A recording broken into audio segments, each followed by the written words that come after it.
Okie dokie, here we go. Hi, it's Lameboy again. Hello, howdy. It's been a minute. I've been doing good.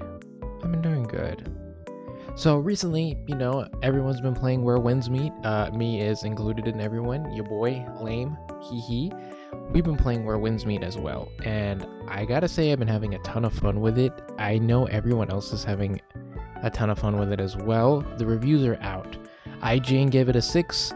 Other gaming critics gave it like a 6 or a 5, so you know it's actually really good because they didn't explore the game. And I think that's the greatest thing about Where Winds Meet, so let's get into some of the stuff that I like about it. The solo exploration is sick. If you played Elden Ring, if you played Sekiro, if you played Wukong, Black Myth Wukong, you're gonna feel right at home with this game because it has all of those elements that you like. It has the exploration from Elden Ring, allowing you to explore every inch of the map and finding little things that help you progress the story. Just connecting characters to other characters, things like notes that allow you to just kind of immersify yourself with the happenings in Qinghe and Kaifeng in this world, and it just gives you a better perspective of like the daily life of these NPCs or characters that they have created in the game. It's actually sick. And then some of the quests relate to other quests. So for example, I was doing a quest where I beat, I think it was General Ye, the guy on the horse, and I received a Buddha's light from him. And now when I used the Buddha's light in a temple that I found in the beginning of the game that I had thought had no significance, it became the entrance for me to find the monk Miao Shan, who turns out to be the assassin Tianying. And so now I get to fight Tianying. If I hadn't done any of that storyline, starting with General Ye, I wouldn't be able to fight Tianying. And that's just like one of the parts that like explain how things are always interconnected to each other. It's so sick. I really like that part of it, and it makes it just so engaging to just try and find different things. It could be small things like the goose, for example, that everyone talks about, or you can find the butterflies and the anomalies, and then you can turn them in to get passive stat upgrades. Finding little bandit tribes like in Genshin, and then you can loot their treasure box so you can get jade to either collect your rolls in case you want some blonde hair, or if you really want to just increase your moral chant and crank out crazy damage in the PvE and PvP modes. That sounds so cool. I mean, the possibilities are endless, and they give us 150 hours worth of content. I think that's 150 hours if you do everything pretty good, because I am not that good at the video game, and I'm trying to do like no-hit runs, so just defending everything. So it's gonna probably take me like 200 hours of content to really crank through all the bosses and everything. But I'm having a blast with it. Other aspects that I really like where the game runs really well is the multiplayer. So when I mean multiplayer, I mean like the multiplayer mode. So doing I think it's like the traveling paths is what it's called. So you can do the dungeon instances with cross-server dungeon and random people, where you can fight 2 bosses one after the other, or the 10-person raid, or doing strongholds with a group of people. I think that's great. The fluidity of it is good. Everyone can hit and attack and defend and participate in the fight. You have roles that you can use, so you can have a tank, a healer, and 3 DPS, as the traditional one. Or, I don't like that the game does this, but it can just be like whatever they want to give you. Like, why did this happen? I don't understand. But you have the variety of playing these dungeons with random people and getting rewards for it that help you enhance your skills for what you want to do in the main game. So me, for example, I'm doing a crazy combination. I'm doing the rope dart and the healing fan. Now, I'm gearing myself more for PvP, and I'm going to have to just be really good at dodging, but I'm going to have a set of weapons that allow me to heal myself like a chump, but also allow me to dish out some CC and damage to really stun lock people. And I'm going to have a blast doing it. It's going to be the craziest combo that people have seen. It's definitely not meta tradition, but I'm able to participate in these dungeons that way too, because I can be a healer when we need heals, but I can also be a DPS when we need DPS, and it can help either way. Not as good as some people, but you know, we're getting there. On the subject of multiplayer, I might want to go into something that I dislike about the game, which is co-op. Now, they introduced co-op in the live show where they're saying like, oh yeah, you can play the solo part of the game co-op with your friends. Now, co-op is kind of bunk. First off, unlike solo mode and multiplayer mode, it lags the hell out. There is so much latency that you can't like get the fluidity of attacks down the right way like before, so you might miss a deflect or miss a dodge, or things might not line up the right way, which is kind of dumb. And if you're doing bosses with your friend, the aggro chart is weird. Like, it will just switch aggro on a dime, and it doesn't have like some sort of indicator or marker. Like, the boss doesn't stop, freeze, and then turn to the next person. It will stop, stutter, and then just swing at the next person indiscriminately. And most of the time, it's just one of you die, now you're the aggro, the tank, and then the next person dies, aggro, tank, yada yada yada. That's pretty much how that goes. The other thing too is that you can't do the main story quest with co-op, which I get, right? You're supposed to experience that solo. It's kind of like a, oh my god, a mystery. And you can do other quests with your friend, but both of you don't get the same rewards. So I went in and did a quest where you beat the Void King with my friend, and we're just exploring around. I was just finding it. It was a weird cave. Oh, it was the deer quest in the middle of nowhere. So I'm just having him help me with this deer quest because it sounds cool. We get to the cave. We both get the poison blossom, or there's something. It's a mystic art for the poison blossom, but both of us don't get the first reward, like the heirloom. So it's weird, man. The co-op just doesn't make a lot of sense, and I think that they just kind of lost the hope on the co-op because they were doing the solo play and the multiplayer and focusing on that. So the co-op kind of suffered, and I'd like the co-op to be better so it's more seamless, because that's always fun to do all these fun weird quests with your friends, or experience the main story with your friend, because that's sick if both of you get to experience things at the same time.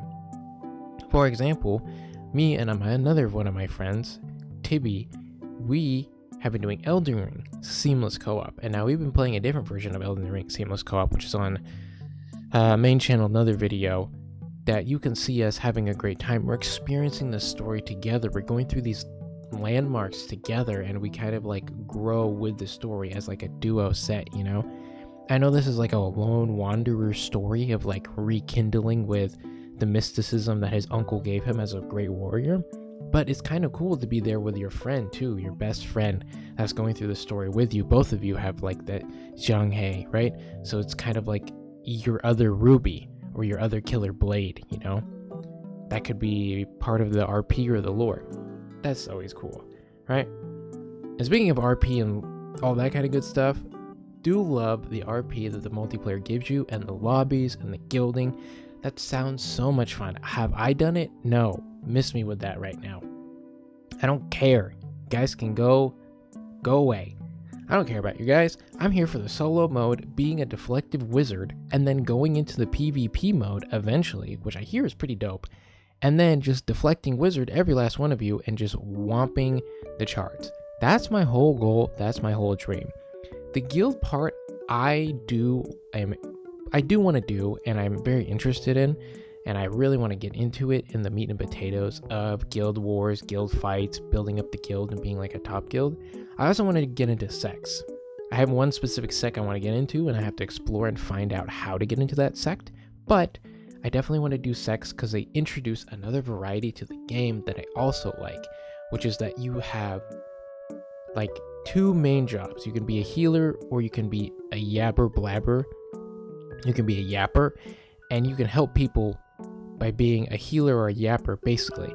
and then you can get into sex, and then you can get more different rewards. More different rewards. English is hard. You can get different rewards with more participation doing other things that the sect, wants you to do, like sect missions or something. And so you can be a dancer, a scholar, a healer, a warrior, all this stuff. That's sick. And then on top of that, you have the guild system. That's just another branch, and you can just hang out with homies, beef it out, battle it out, and just have a great time with seamless stuff. RP, talk to each other. The custom, characters that everyone has is great. I saw a Squidward Weird Nose one time in jail. Guy's weird. Freaked me out.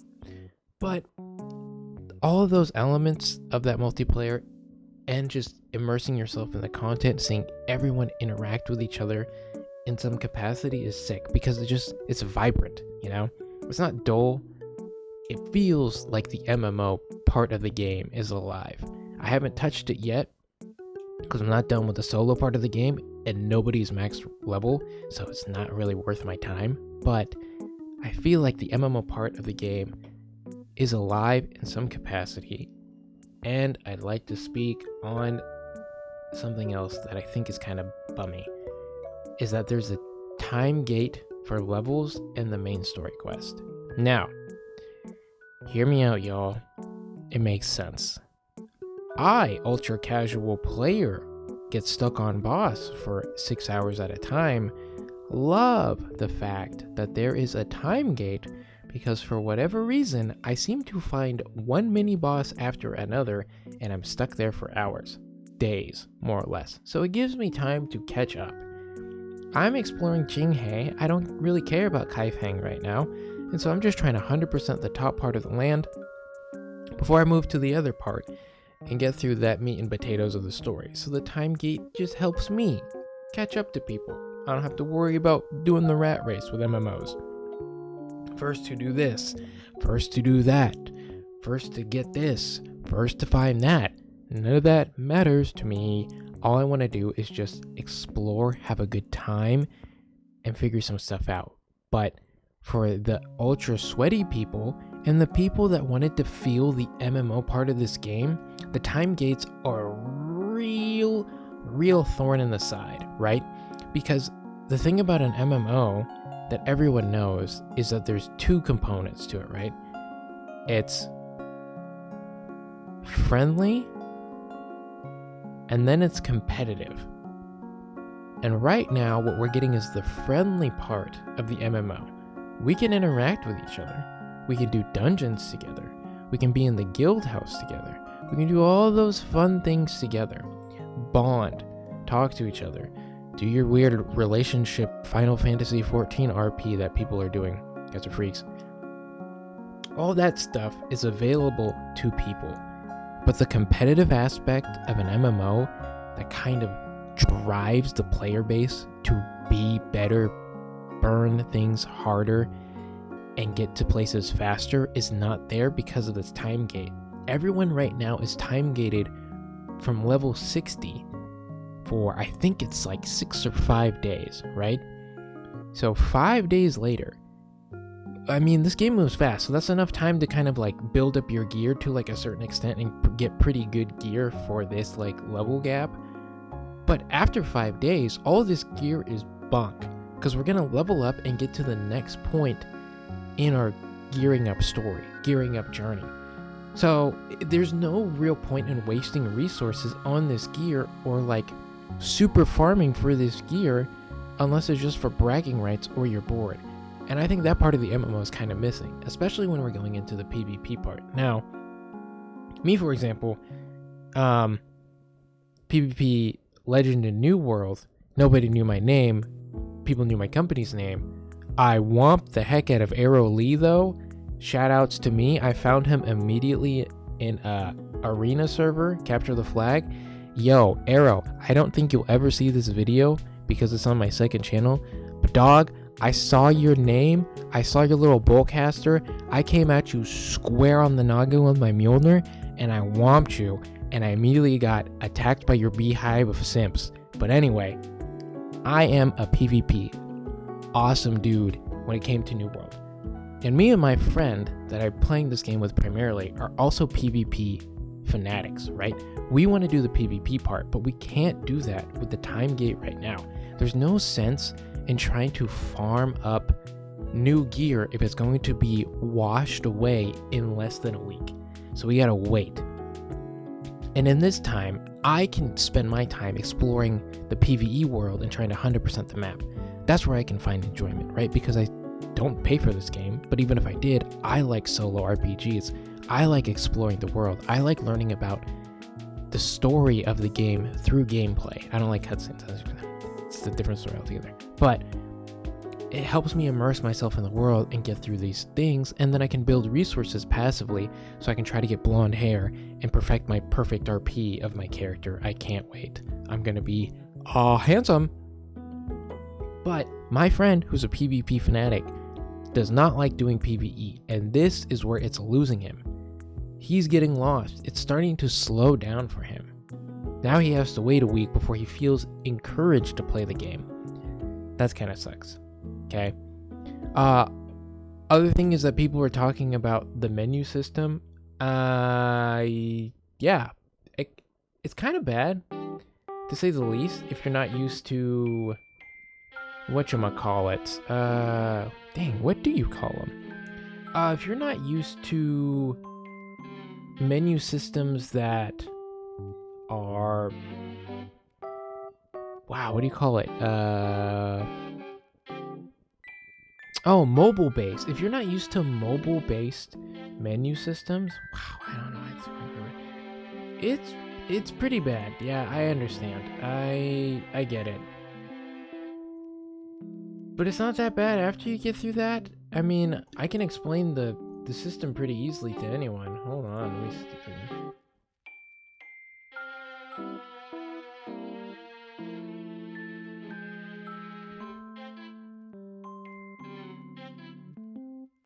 I don't think any of my videos had saved. Dun dun dun. Oh, they did. Alright, here we go. That's what they want. Let me see.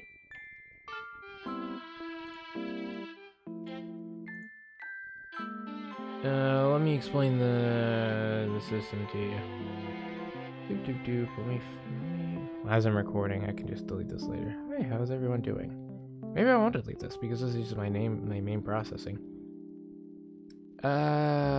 Boy, on a side note, just as I'm looking through this stuff and trying to find stuff, I should really start using health potions. I'm just too lazy to actually craft them, so I don't like doing that.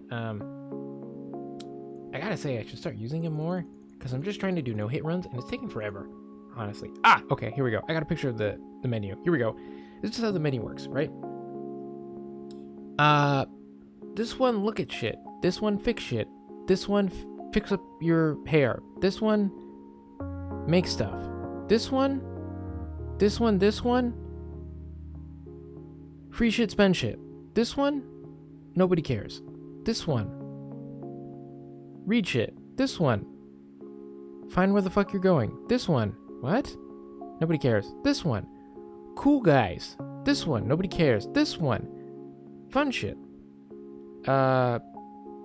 If you have friends, if you have lots of friends. Amen. Okay. Easy, okay? Don't get caught up in the menu system like, oh, the UI is so annoying because there's so many menus. Dog, the people that I'm hearing say this right now come from other MMOs, okay? Let's take the one we just came from. Me, myself, and some of my friends, New World. Am I wrong that it also had a bunch of menus, but it wasn't put all together? Am I wrong about that? Because let me break this down. I open up the menu button, right? Open up map, and then I have to scroll through to different parts to get to things like social, so I can add my friends to my group, or map, so I can look at the map and then find things like a teleporter to teleport to, or a guild where I can look at my guild, or I can do my character, and the character also had weapon mastery, skill mastery, PvP track. Then it had the competitive part, recruitment. What was that called? The stuff where you do the dungeons. So you had events. Events? What was it called? Don't matter, okay? It had PvP stuff, arena, capture the flag, OTF, elite trial, 1-2. It had dungeons, dungeon crawling, the mutated or not mutated. You know what I'm saying? Like, I don't know why they're complaining about the menu when everything in the menu on New World was like spread out so you couldn't see all of it at once, but this one is just all of it compressed, right? So we're doing the different part of the accordion. One part is the long accordion, one part is the short accordion, and they're complaining about the short accordion. Still an accordion, guy. The instrument didn't change. The way the instrument looked did. Stop whining, okay? Goodness. But that's my complaint there. I know the menu is a little convoluted because it's mostly made for the mobile platform, but it's not that bad after you get through it. There's like 3 buttons essentially, and they just kind of break it down to make it a little bit easier for people to look through. The other thing too that I have to say about the game is that the balance between this how do I say this? The balance between the solo mode and the MMO mode is imbalanced right now, right? And I think when the balance is going to come is the peak of 65 to 70, if they're still breaking the leveling cap at 5 a level now and time gating us for like a week at a time. I think that's where things are going to be at its best, because you're going to be encouraged to do the MMO stuff once they have 3v3 fighting, 5v5 fighting, guild fights. We're starting to get better gear that's almost maxed out. We can start doing fun stuff. But on the other hand of it is the solo mode is going to die off because you've gone through the content. So, or maybe you haven't, but in my head, it seems like it doesn't have the biggest balance, and maybe that's for the best. Maybe I'm overthinking it because I'm thinking we want it all, right? That's what New World really got good at. Speaking of New World again, it got good at providing everything for everyone. But I think this game does a good job of flowing you down a river where you start on the solo journey and making your way through the story to eventually get to the point where you are with other Jinghei Legacy players and you're finally encapsulating what the game's motivation is about. Fighting cool bosses, being a cool guy, meeting cool people, and beating some cool ass. And on that note, after everything is said and done, I think I've covered everything, I'm giving the game like a 7.5 out of 10 only because the time gate and MMO part of it isn't where it needs to be. And spacing it out, giving us not a lot of content to work on for the multiplayer side besides the dungeon and 10-man raids, and not a lot of PvP variety, but giving us a beautiful solo play action RPG gives it that 7.5 out of 10. And now when we get to max level and we start grinding gear, I'll come back to this video and see what I can do about increasing the score, because I'm sure right now it's minimal because I'm wanting more. We're the American server, right? That's the thing about it too. Unlike the Asian servers that I've played games on, American servers aren't patient. We want to get through all the content and then start to piecemeal it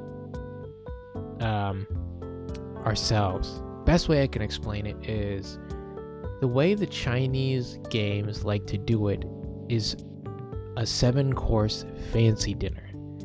They're going to bring you one course at a time, and you're going to enjoy and experience the meal as it's delivered to you.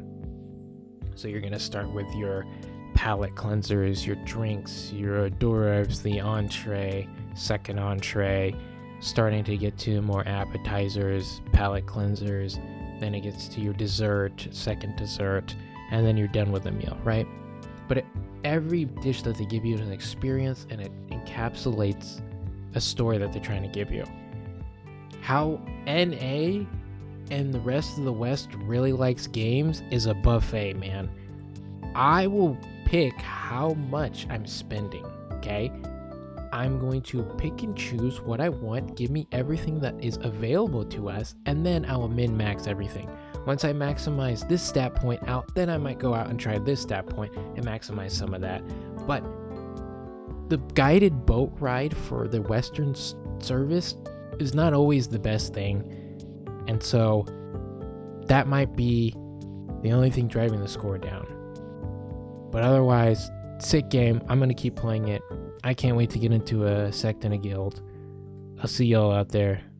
Goodbye. Peace.